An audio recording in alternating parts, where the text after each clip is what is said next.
What's up, guys? Welcome back to Building a Better Boom Bap Beat. I'm drummer Miles, and today we're going to be going over how I like to set up my live sets, and we'll talk about a few different ways you could do that. First, I'm going to go over setting up a beat to finger drum it live, and then I'm going to go over setting up a beat to run it with a clip program. So let's get into it. Okay, I've got this beat here. Very simple, just an A part and a B part. So I've got this song tracked out. It's about 60 bars total. You can see a previous episode where I talk about how to flesh out the songs. But so I've basically got an intro and an A and a B and a little outro. So if I wanted to set myself up for finger drumming, I'm happy with how everything sounds. I got my maximizer and everything on. And I want to basically balance it out without the drums so that I can play along with it. Now, one thing to keep in mind, depending on how good you are at finger drumming, how good you are at time, some beats you make won't have such a consistent sounding, pattern running to keep you on grid with your drumming. And a lot of times as the drummer, your job is to be the timekeeper. So when you're forced into the role where you have to follow someone else's arbitrary timekeeping, it can be hard for you. So if you mute your drums and listen back, let's see how well it plays.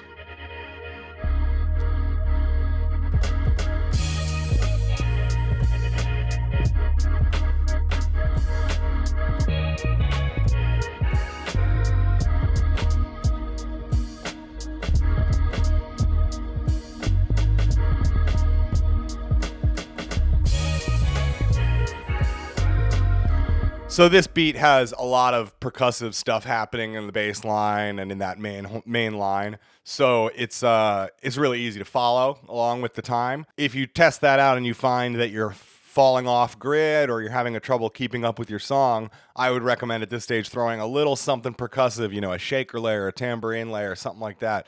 Throw that in there in the mix so that you can follow along with that as opposed to getting lost while playing it live. So you can put a little shaker rhythm in there to help yourself.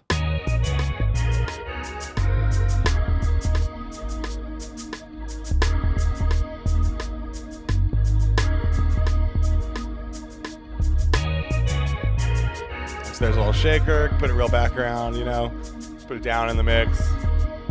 And now if I come back to my drums, I've got that sitting there, that consistent percussion there, and that'll keep me on grid all day,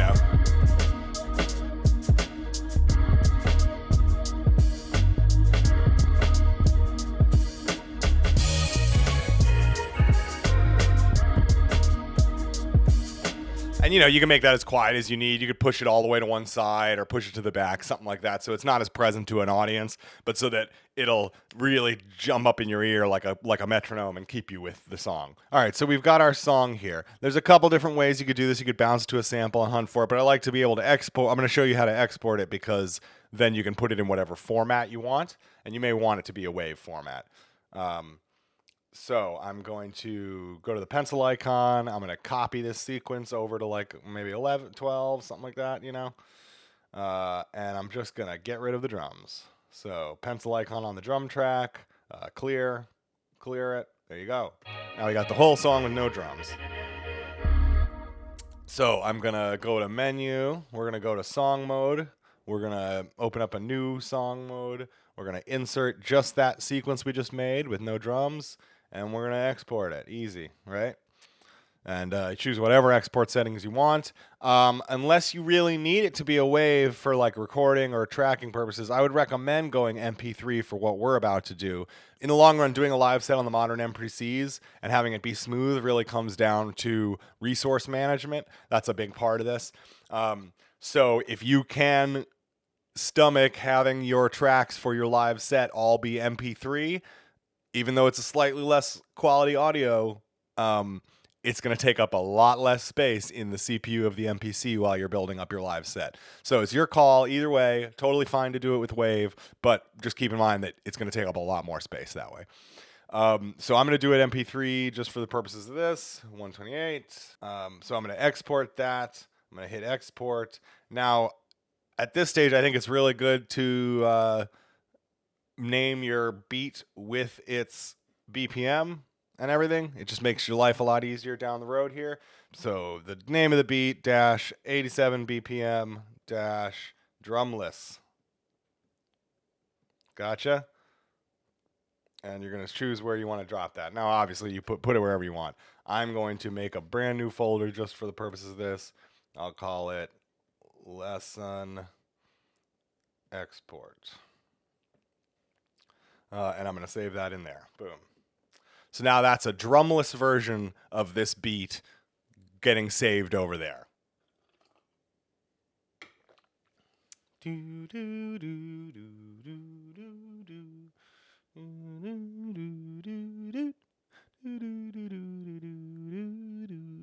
Okay, so we've got the beat exported with no drums. Now we're going to come back to here where we've got our drum track.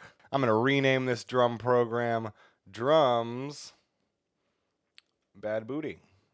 That's the name of the track. Boom. Now we're going to go to the pencil icon down here. We're going to go save current program. And just for the sake of ease, I'm going to save it to that same place where I saved it before. Lesson export, drums, bad booty, saved. Boom. All right. So now you can save this project. You can get out of here. We're going to go open up the new project that is going to be our live set project. Okay. Now, essentially, when you do this and you're doing the live set, what's going to happen is you're going to make each sequence a different beat for your set. And again, this becomes a game all about resource management. A lot of guys will stack up the whole set and then all the way through the night as they move to the next sequence, delete everything in the sequence beforehand. And don't save, obviously, because you want to keep this for the later sets. But then your performance gets better and better as you go. Like the CPU management gets easier and easier if you're deleting everything you've already done. You know what I mean? It's the best way I've found to eliminate dead time and keep a really smooth playthrough. But okay, so we've got our empty one. Now, if we remember, that beat was 87, so I'm going to set sequence 1 to 87 BPM. Don't do the master because we're going to, each sequence is going to be a different BPM. And I'm going to go to my audio tracks. Audio. I'm going to open up the audio editor, and I'm going to go to menu, browse, and we're going to import. Guess what we're going to import? The stuff we just made. Shocking. Yeah. So I'm going to load in the Bad Booty drums. I'm going to load in the Bad Booty drumless. I'm going to go back here. We're going to go to our audio track. We're going to go to edit audio, browse samples, and just, you know what to do. Pop that Bad Booty 87 drumless in there. Do it. Now, make sure you don't have warp on. So hit the pointer, click on there. See, by default, warp usually clicks on. I would take warp off. Make sure you're at the very start. Yep. And you're going to want to, it was like 60, I believe. So you're going to want to make this sequence long enough to play through your whole beat.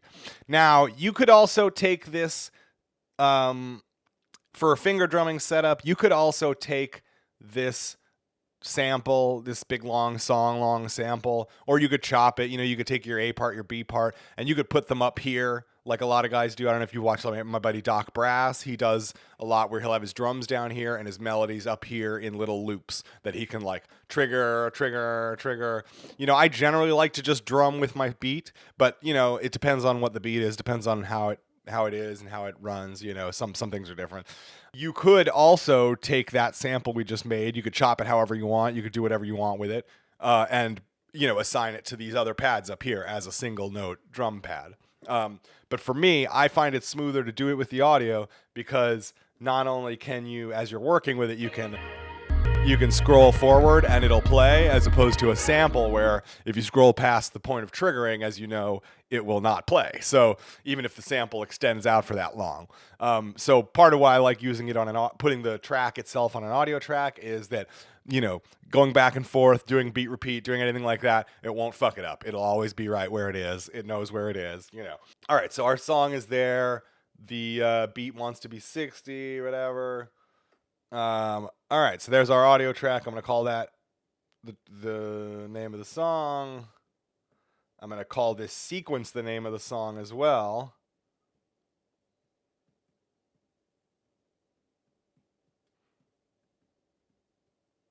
Okay, I'm going to go back to my MIDI, and that drum program we made, I'm going to open that up here on track 1.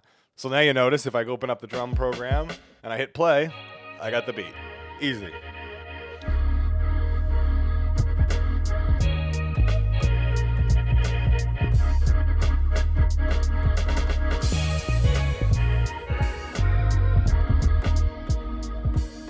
So then I can play through that whole song. And again, I can do that with each sequence in this project. So sequence 1 is Bad Booty. I could go back to find some other beats that I want to mix down into this set. Do the same exact process, and then go to sequence 2 and open that up. Go to the audio track, put the new one in there. Go to the drum track, open up the new drum track. Okay, so another option of how we could do this, right? Let's save this. I'm going to use the same beat, and we'll go over a different way you could set this up if you wanted to. Let's say you don't want to finger drum. Let's say you just want to trigger the different parts of your beat and the different, pieces, and that's it. Okay. So now we've got this. I've got, 3 parts on this, and I've got a vocal part, a drum part, and a bass part. Cool. So I'm going to bounce each individual segment of this down to a sample. I'll do this all in this program, and then I'll just make the clip program and export it. It'll be easy that way. So we'll bounce each one of these to a sample. So I'm going to go over to the sample here. I'm going to hit the pencil icon, and I'm going to bounce to sample. Boom. Now I'm going to go to B and do the same thing, bounce to sample.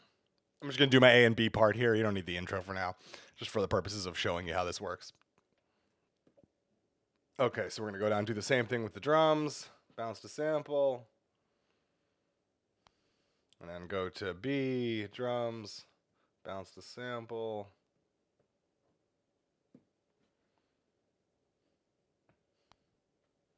Go down to the bass.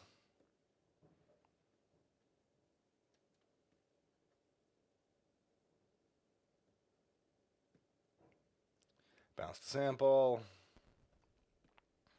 And B, bounce to sample.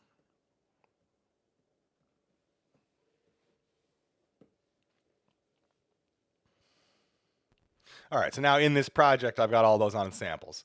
So I'm going to go over to like a blank sequence. You don't have to, but it's fine. I'm going to scroll down to a blank track, go down here. I'm going to open up a new clip program, right? Now I'm going to go to menu, sample assign, pretty simple. Bounce drums. Let's hit the sample here. Okay, so I'm going to load the sample 1, sample 2. Go over to pad 14 and put baseline 1. Go here, put baseline 2. Go here, put drums 1. Go here, put drums 2. Close that out. Now check me.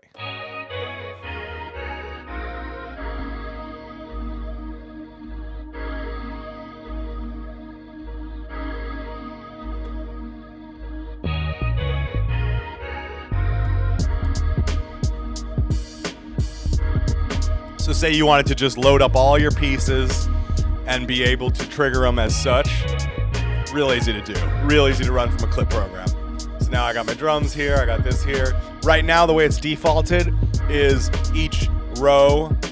The way it's defaulted is each column is muting itself, but you can alter all of that in the program edit. It's real easy.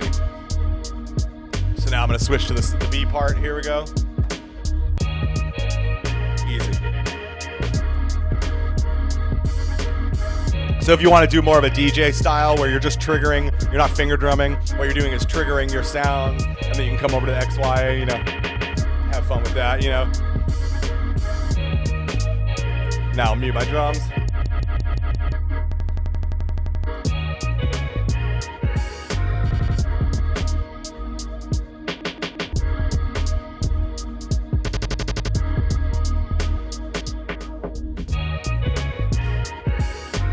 Yeah, so that's another fun way you could set up for your live performance. So now you could name that clip program Bad Booty 87.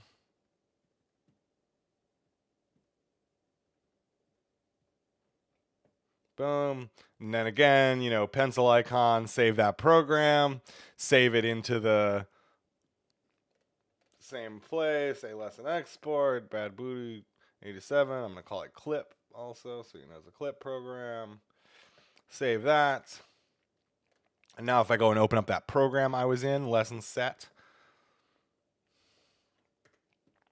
And let me just go to the next track, 87, and I'm going to load in the clip program.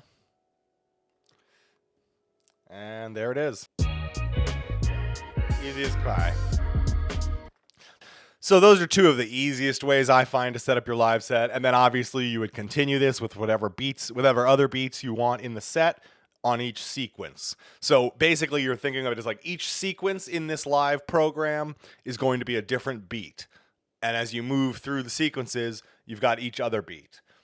So each sequence's BPM should be set to the BPM of that beat, because not only is that going to affect how it looks on the audio track, how it plays back, how effects respond, but also how your XY effects respond when you go to them to mess around. So either way, you definitely want to link up the BPM to each sequence that you want, and then just move through. So that's really it for this one. I just wanted to go over a couple different ways you could set up a live set. It's something people keep asking, and I really wanted to get this video out. Sorry about the delay. I hope everybody's holiday was really, really nice. I want to give a special shout to all the incredible patrons. We've got Moltar, we've got Seth D, we've got James L, we've got Sam C, we've got QA Squared, we got Jake K, we got Kate C, we got Jared, we got Ultra, we got Adam P, we got Ruth K, we got Rexy. I just want to say I really appreciate all you guys so much. All the best, all the love to you guys. And if you appreciate what I'm doing, you want to support, feel free to check me out on my Patreon at Drummer Miles. Otherwise, if you wouldn't mind shooting a like and subscribe, I really appreciate that. 70% of my viewers are unsubscribed. 70. That feels like too many. Really appreciate you guys. Love you so much. Thank you so much for the support. And as always, be good to each other. Take it easy.